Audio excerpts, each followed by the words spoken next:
History loves to crown its richest men. Bezos, Gates, Musk. We know their names, their net worth, their every financial move. But what if I told you that the wealthiest human being who ever lived wasn't a tech billionaire or oil baron? What if the richest person in human history was an African king whose fortune was so vast that economists today literally cannot calculate it? This is the story of Mansa Musa, the 14th century ruler who controlled more gold than entire continents, commanded armies larger than most modern nations, and single-handedly crashed the Egyptian economy with his generosity. But here's the contradiction that will blow your mind.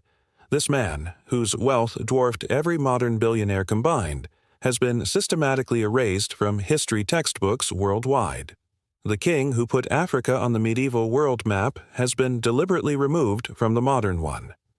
How does a man become so impossibly wealthy that his spending spree in one city destroys an entire economy for decades?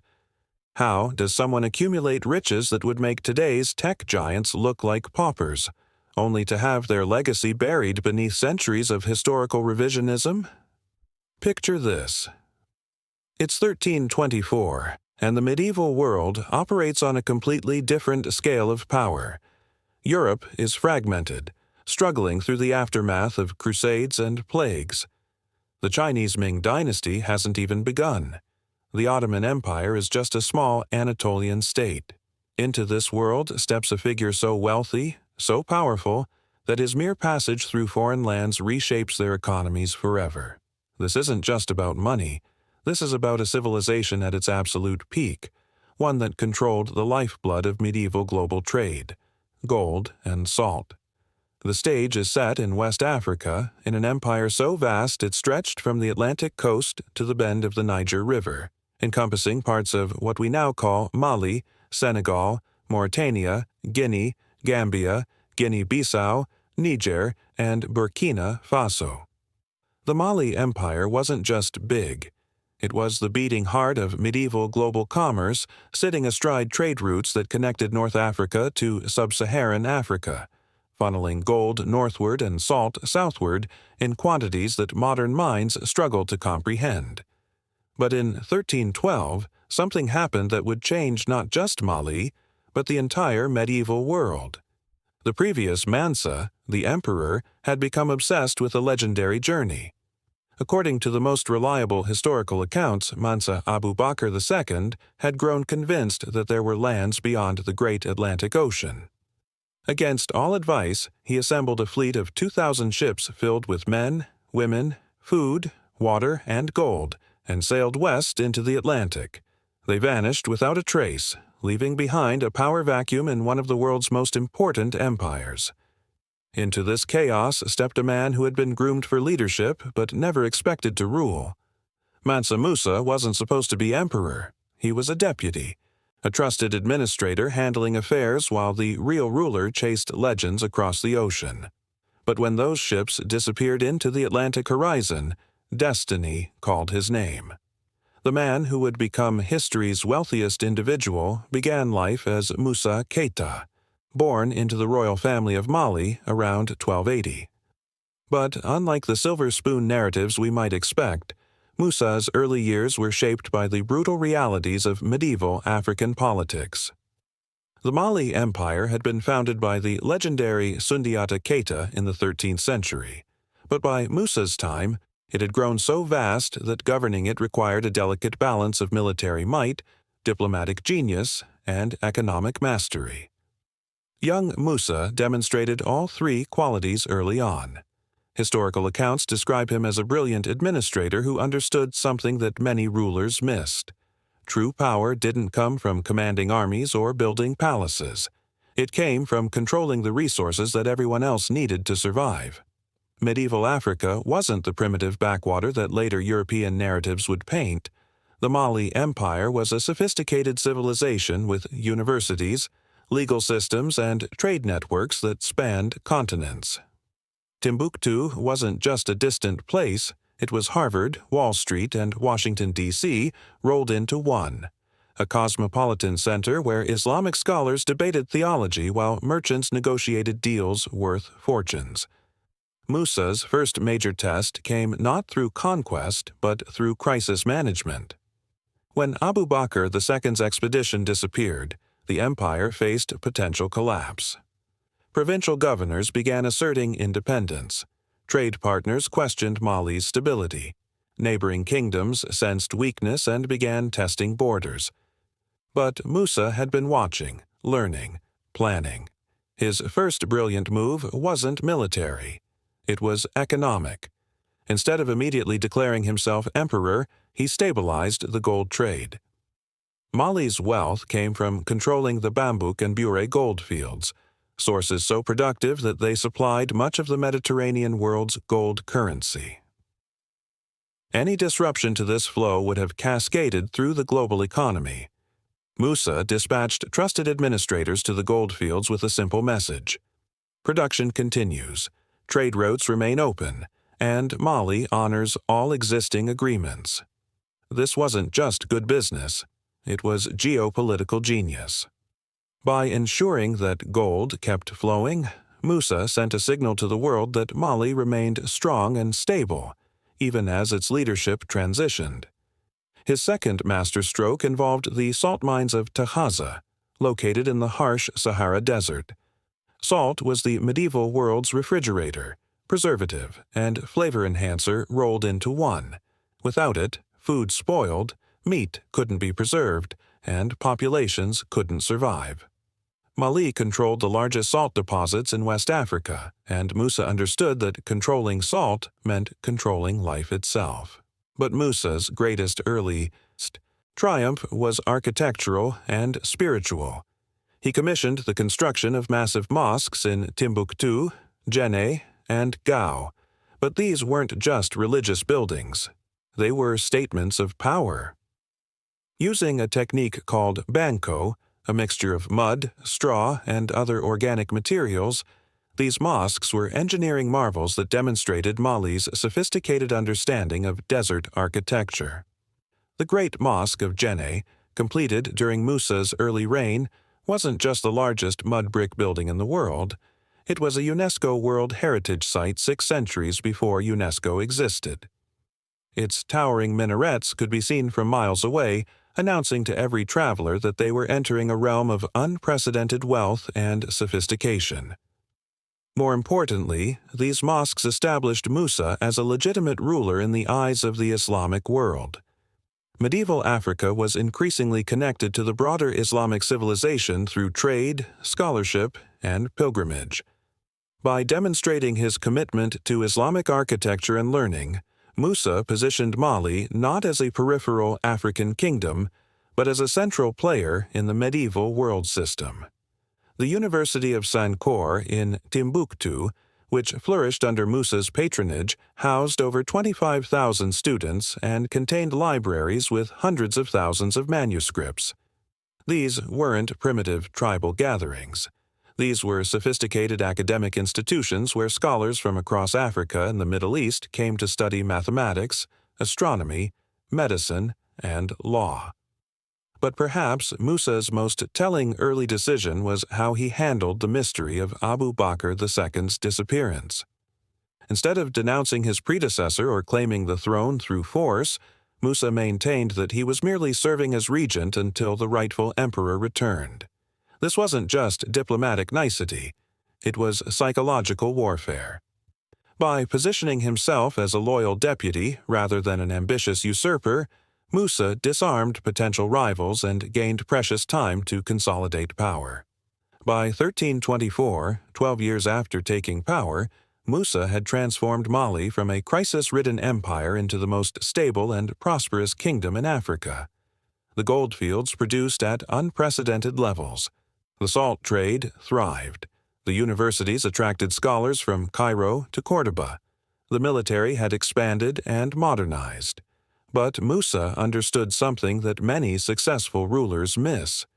True legitimacy comes not just from effective governance, but from spectacular demonstration.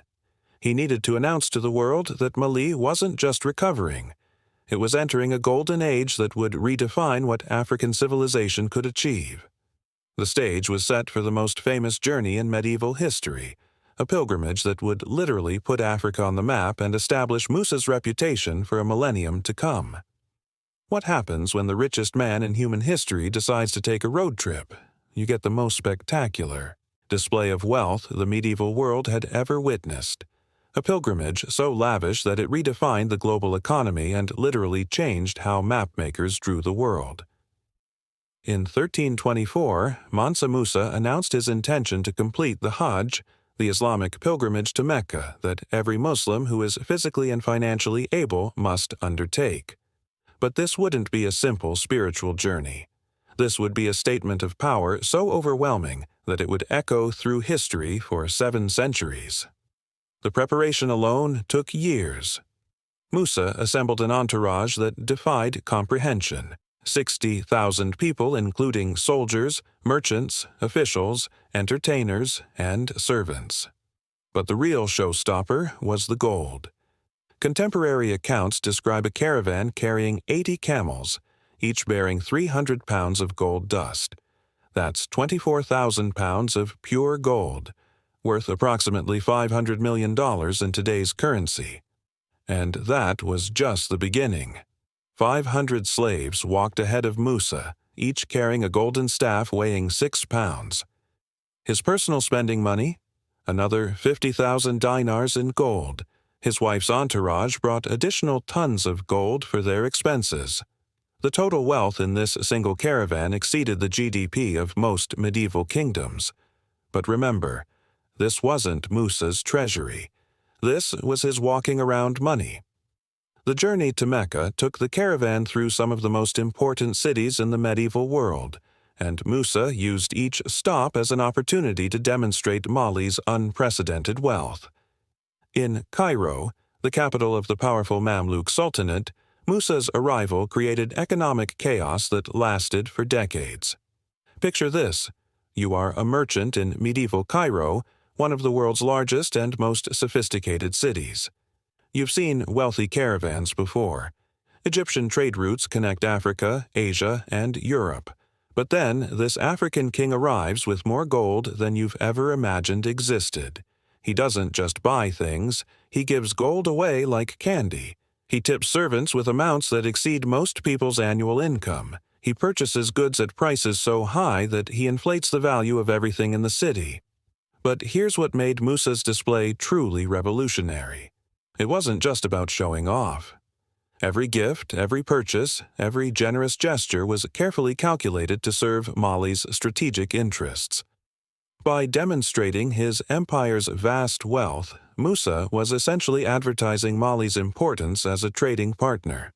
Every merchant who witnessed his generosity would return home with stories of African riches, creating demand for trade relationships with Mali. The economic impact was immediate and long-lasting. Cairo's gold market, which had been relatively stable for decades, suddenly crashed as Musa's gifts flooded the city with precious metal. The price of gold in Egypt fell by 10 to 25% and didn't recover for a full decade. Think about that. One man's generosity was so extreme that it destabilized the economy of one of the medieval world's most important financial centers. But the economic disruption revealed something even more significant. Mali's gold production was so massive that Musa could afford to crash foreign economies without affecting his own wealth. While Cairo struggled with gold inflation, Mali's goldfields continued producing at levels that made Musa's giveaway look like pocket change. Contemporary historians were stunned. Al-Umari, a Damascus-based chronicler, wrote that Musa left no court official without the gift of a load of gold. The Cairenes made incalculable profits out of him and his suite in buying and selling and giving and taking. They exchanged gold until they depressed its value in Egypt and caused it to fall in price. From Cairo, the caravan continued to Alexandria, then across the Red Sea to the Arabian Peninsula. At every stop, Musa's wealth amazed local populations. In Mecca itself, his generosity during the Hajj ceremonies became legendary. He funded construction projects, endowed schools, and gave away so much gold that his reputation spread throughout the Islamic world. But the journey's true brilliance became apparent on the return trip. Having established Mali's wealth and importance throughout the Eastern Islamic world, Musa now focused on consolidating his empire's strategic position. Instead of returning the same way, he took a northern route that allowed him to visit additional important cities and establish new trade relationships. In Damascus, Musa met with scholars and merchants who would become crucial links between Mali and the broader Islamic world. In Baghdad, he established diplomatic relationships that would protect Mali's pilgrims and merchants for generations. Each stop wasn't just tourism, it was international diplomacy at the highest level. The return journey also revealed Musa's strategic genius.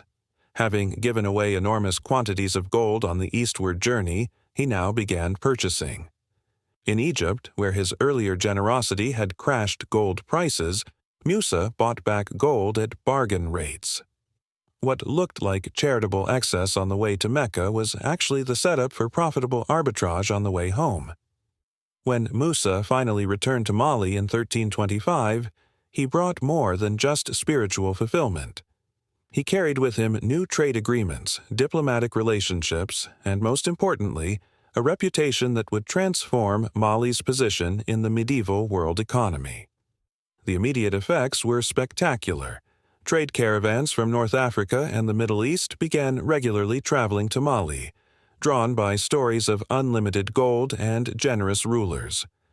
Timbuktu became an even more important commercial center, as merchants sought direct access to Mali's wealth. The University of Sankore attracted additional scholars, funded by Musa's newfound international connections. But the most lasting impact was cartographical. For the first time in history, European and Middle Eastern mapmakers began accurately depicting West Africa not as a mysterious blank space, but as the location of a wealthy and powerful empire. The famous 1375 Catalan Atlas shows Mansa Musa sitting on a throne, holding a golden scepter with the inscription, "This Negro lord is called Musa, Mali, Lord of the Negroes of Guinea. So abundant is the gold which is found in his country that he is the richest and most noble king in all the land." This wasn't just recognition, it was a complete redefinition of how the medieval world understood Africa's place in global civilization. Mali wasn't a peripheral kingdom anymore. It was a central player that European powers needed to acknowledge and respect. The pilgrimage had achieved everything Musa intended. It established Mali as a major power, created extensive trade networks, demonstrated the empire's vast wealth, and positioned Musa himself as one of the most important rulers of his era.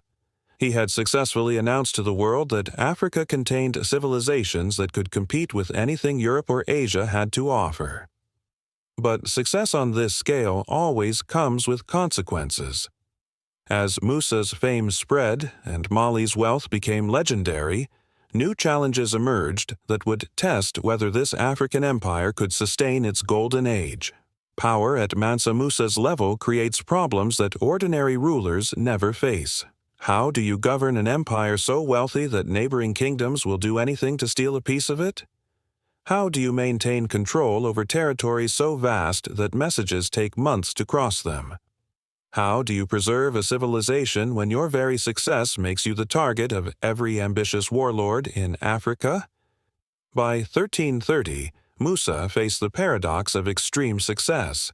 His empire had become too valuable, too important, and too famous for its own good. The first crisis came from within. Mali's incredible wealth had created a class of provincial governors who were themselves richer than most kings.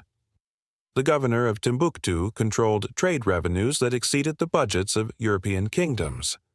The administrators of the goldfields had access to resources that could fund private armies. The salt mine supervisors commanded wealth that made them effectively independent. Musa's solution was characteristically brilliant and ruthless. Instead of trying to centralize control, which would have been impossible across such distances, he created a system of rotating appointments and overlapping jurisdictions. No single administrator controlled both the production and distribution of valuable resources. Military commanders were rotated frequently and came from different ethnic groups than the territories they governed. Financial oversight was handled by a separate bureaucracy that reported directly to the imperial court, but the system's complexity created new vulnerabilities. In 1332, a coalition of provincial governors in the Eastern Territories attempted what amounted to a corporate takeover. They controlled enough gold production and trade routes to potentially finance their independence from Mali. Their calculation was simple. Why share profits with a distant emperor when they could keep everything for themselves? Musa's response revealed the steel beneath his generous public persona. Instead of negotiating or offering concessions, he assembled an army of 100,000 soldiers and marched east. The campaign lasted 8 months and ended with the complete destruction of the rebellious coalition. But Musa's true genius was what happened next. Instead of executing the rebel leaders, he brought them back to the imperial court and gave them positions of honor in his personal administration. This wasn't mercy. It was psychological warfare. By demonstrating that rebellion was both futile and ultimately unprofitable, Musa sent a clear message to other potential dissidents. Mali's wealth came with Mali's protection, but challenging Mali's authority meant facing Mali's military might. The second major challenge was external. The Mossi people, who controlled territories to the south of Mali, had been conducting increasingly bold raids on Mali's outer provinces. These weren't simple border skirmishes. They were systematic attempts to capture portions of Mali's trade routes and gold production facilities. Traditional military wisdom would have suggested a defensive strategy: fortify the borders, build walls, station permanent garrisons. But Musa understood that defense alone wouldn't solve the problem. As long as Mali appeared vulnerable, attacks would continue and escalate. His solution was characteristically audacious. In 1333, Musa launched a massive military expedition that didn't just push back the Mossi raiders, it conquered their homeland entirely, adding their territories to the Mali Empire. But the real masterpiece was how he integrated the conquered population. Instead of ruling them as subjects, he offered them partnership in Mali's trade networks. The Mossi had been raiding Mali because they were excluded from its prosperity. By making them stakeholders in the empire's success, Musa transformed enemies into allies while simultaneously expanding Mali's productive capacity. The former raiders became traders, and their territories became new sources of gold, copper, and agricultural products. But Musa's greatest challenge was also his greatest achievement: managing the economic disruption caused by Mali's own success. The empire's gold production had grown so massive that it was destabilizing trade relationships throughout West Africa. Smaller kingdoms couldn't compete with Mali's purchasing power, and traditional trade balances were being destroyed by the empire's wealth. The crisis came to a head in 1337, when several North African trading partners threatened to stop dealing with Mali entirely. The empire's merchants were so wealthy that they could outbid anyone for desirable goods, creating shortages and inflation wherever they went. Morocco, Tunisia, and Algeria were finding their own economies distorted by Mali's massive purchasing power. Musa's response was economically sophisticated and politically brilliant. He established a system of managed trade that limited how much gold Mali's merchants could spend in foreign markets, while simultaneously creating incentives for international traders to bring goods directly to Mali. Instead of destabilizing foreign economies through overwhelming purchasing power, Mali would become the destination that everyone wanted to reach. The policy worked perfectly. Timbuktu transformed into the medieval equivalent of a global financial center, where merchants from across Africa, the Middle East, and even Europe came to do business. Instead of Mali's wealth flowing outward and disrupting other economies, wealth from across the known world began flowing into Mali. But success on this scale created a problem that Musa never fully solved: succession planning. An empire built around one man's genius and personality couldn't easily transfer to the next generation. As Musa aged, questions about Mali's future became increasingly urgent. His solution was to begin a gradual transition of power to his son, Magan, while remaining alive to guide the process. This wasn't abdication. It was a controlled experiment in shared leadership. But the experiment revealed a harsh truth. Magan lacked his father's combination of military brilliance, economic genius, and diplomatic sophistication. The transition period exposed vulnerabilities that had been hidden by Musa's overwhelming competence. Provincial governors who had been loyal to Musa personally began testing the boundaries of Magan's authority. Trade partners who had been impressed by Musa's legendary reputation were less enthusiastic about dealing with his relatively unknown son. Military commanders who had followed Musa into impossible victories questioned whether Magan could inspire similar loyalty. In 1337, at the height of his power and influence, Mansa Musa faced the ultimate test of any great leader. Could his achievements survive his own mortality? The man who had single-handedly transformed Mali from a regional power into a global empire was beginning to confront the limits of individual genius in the face of institutional challenges. The final crisis of Musa's reign came from an unexpected direction: his own generosity. The empire's wealth had become so legendary that it attracted attention from powers far beyond Africa. European kingdoms, Middle Eastern empires, and Asian trading networks all began developing strategies to access Mali's gold directly, potentially bypassing the trade relationships that had made the empire so successful. Musa realized that Mali's greatest strength, its unprecedented wealth, was also creating its greatest vulnerability. It had become too valuable to ignore and potentially too valuable to remain independent. Mansa Musa died in 1337, leaving behind an empire that controlled approximately 40% of the world's gold production and trade routes that connected 3 continents. His immediate legacy was spectacular. Mali remained the wealthiest and most powerful empire in Africa for another 2 centuries. Its universities continued attracting scholars from around the world, and its trade networks maintained their central role in global commerce. But the long-term impact of Musa's reign extends far beyond medieval economics and politics. His legendary pilgrimage permanently altered how the outside world understood Africa's place in global civilization.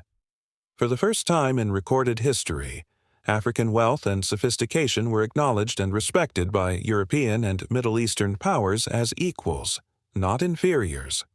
The famous Catalan Atlas of 1375, which depicted Musa as one of the world's most important rulers, wasn't an isolated curiosity. It represented a fundamental shift in how medieval cartographers and chroniclers understood global power structures. Africa wasn't a mysterious blank space filled with primitive tribes. It was home to civilizations that could compete with anything Europe or Asia had to offer. Yet here lies the great historical tragedy. Somehow, this extraordinary legacy was systematically erased from popular memory. The same European powers that once acknowledged Mali's importance as equals later rewrote history to justify colonialism and slavery. The wealth, sophistication, and power that Musa had demonstrated became inconvenient truths that didn't fit narratives of African inferiority. Modern education has largely perpetuated this erasure. How many students learn about Mansa Musa compared to those who study medieval European kings? How many textbooks mention the University of Sankor's 25,000 students compared to those that discuss European medieval universities? How many people know that the world's richest person was an African emperor rather than a European industrialist? The moral complexity of Musa's legacy defies simple judgment. Like all medieval rulers, he governed through systems that included slavery, conquest, and autocratic power. His empire's wealth was built on controlling resources that required forced labor to extract. His military campaigns brought prosperity to Mali, but devastation to conquered territories. Yet, within the context of his era, Musa demonstrated leadership qualities that remain impressive 8 centuries later. He managed a multi-ethnic, multi-religious empire that spanned thousands of miles without the communication and transportation technologies that modern states take for granted. He created trade relationships that benefited partners across 3 continents.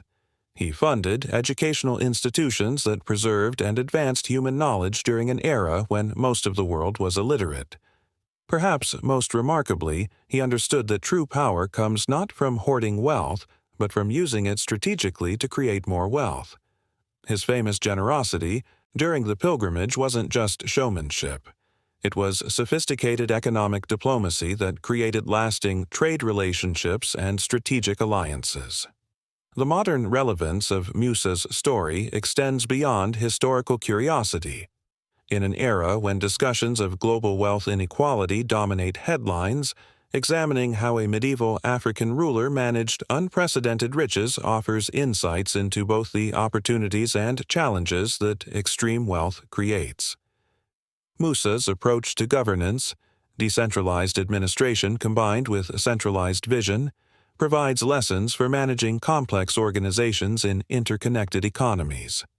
His understanding that economic power requires military security, while military power requires economic resources, remains relevant for modern nations navigating global competition. Most importantly, his story challenges assumptions about historical development and cultural achievement that continue to influence contemporary attitudes. If a 14th-century African empire could achieve levels of wealth and sophistication that impressed medieval Europe and Asia, what does that tell us about narratives that portray Western civilization as uniquely advanced?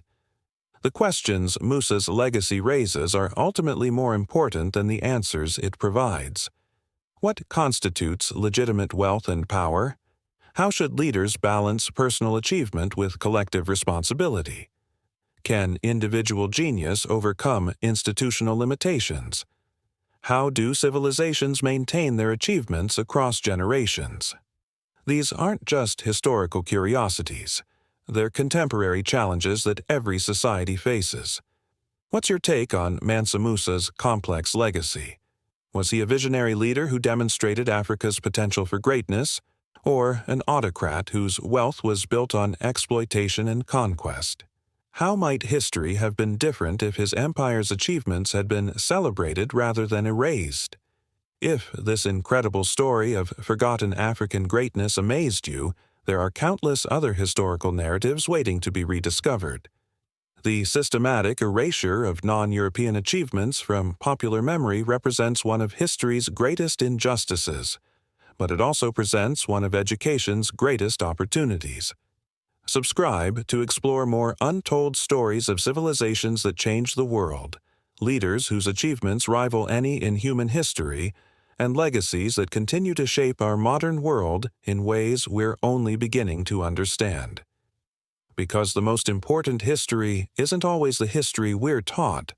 Sometimes it's the history they tried to make us forget.